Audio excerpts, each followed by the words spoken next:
വേറൊന്നല്ല,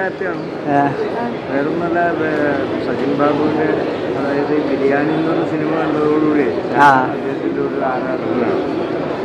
ശരിക്കും പറഞ്ഞാൽ ഓർക്കപ്പോൾ തന്നെ വിളിച്ചു കൊച്ചു വേഷമാണെങ്കിലും ശ്രദ്ധിക്കപ്പെടുന്ന അത്യാവശ്യം സംസാരിക്കുന്ന കഥാപാത്രമാണ്. അതെ അതെ അതെ. സാറിന്റെ നേരത്തെ സിനിമയെക്കാളും കൂടുതൽ ഡയലോഗ് കുറച്ചുള്ള ഒരു സിനിമ കൂടിയാണ്. കുറച്ച് ഭാഗം ഉണ്ടെങ്കിലും വലിയൊരു കാര്യമാണ് പറഞ്ഞു വെക്കുന്നത് അതിനകത്ത്. വലിയ നീളമുള്ള ഡയലോഗല്ലേ? അതെ അതെ. അത് നന്നായിട്ട് പറയാൻ തോന്നുന്നത് എൻ്റെ പക്ഷം. മാത്രമല്ല, സംവിധാനം തന്നെ മനസ്സിൽ പടം മൊത്തത്തിൽ വളരെ ഗൗരവമുള്ള പടമല്ലേ? അതെ അതെ. ഡ്രൈയും അല്ല. അല്ലല്ല അല്ല, ഡ്രൈ അല്ല പടം. ഡ്രൈ ആയ പടമല്ല. നല്ല വിഷ്വലുണ്ട്, നല്ല എഡിറ്റിംഗ്, മ്യൂസിക് വളരെ മനോഹരമായിട്ടുണ്ട്. ഒക്കെ ഒരു മാമ്പഴത്തെ എഴുന്നേൽക്കുന്ന പോലെ തോന്നുന്നു. അതെ അതെ.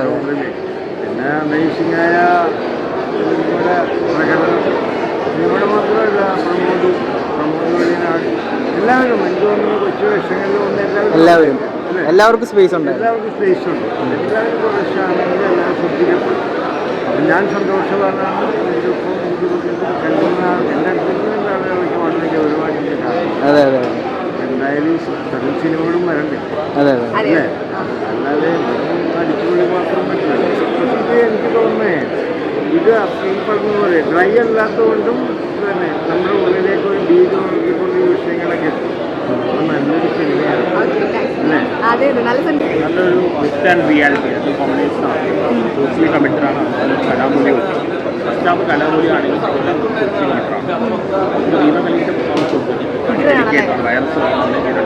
പുള്ളിക്കാർക്ക് ഭയങ്കര സെലക്റ്റീവായിട്ട് സിനിമ ചെയ്യുന്നത് തോന്നുന്നുണ്ടോ?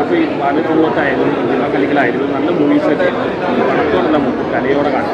അല്ല അങ്ങനെയല്ല ഞാൻ ചോദിച്ചത്, പുള്ളിക്കാർക്ക് ചെയ്യുമ്പോൾ ഇപ്പോൾ നീല വെളിച്ചം അത് കഴിഞ്ഞിട്ട് ഇപ്പോൾ ഈ പറയുന്നത് പോലെ ഈ ഒരു സിനിമ അങ്ങനെ സെലക്റ്റീവായിട്ട് വളരെ സെലക്റ്റീവാണ്. കലയോട് വളരെ ഡെഡിക്കേറ്റഡ് ആണോ അല്ലാതെ നന്നായിട്ട് എഫേർട്ട് എടുക്കുന്നുണ്ട്. വൈറസ് ചെയ്തുള്ള പെർഫോമൻസ് ആയിരുന്നു. പിന്നെ എല്ലാം മേക്കപ്പ് ആയിരുന്നു,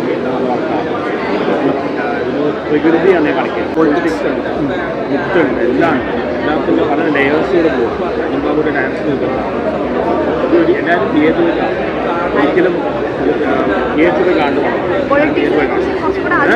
അതിന് നമ്മളൊരു ക്വസ്റ്റ്യൻ ഇട്ട് കൊടുക്കുന്നുണ്ടല്ലോ പൊളിറ്റിക്സ്,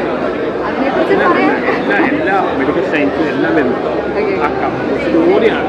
ആ പേരാണ് തിയേറ്റർ റിട്ടേൺ റിയാലിറ്റി സമ്മാനിക്കുന്ന നല്ല സിനിമ. നല്ല സിനിമ ഉണ്ടാവുന്നത് ആളുകൾ പോയി കാണുക. ഓക്കെ.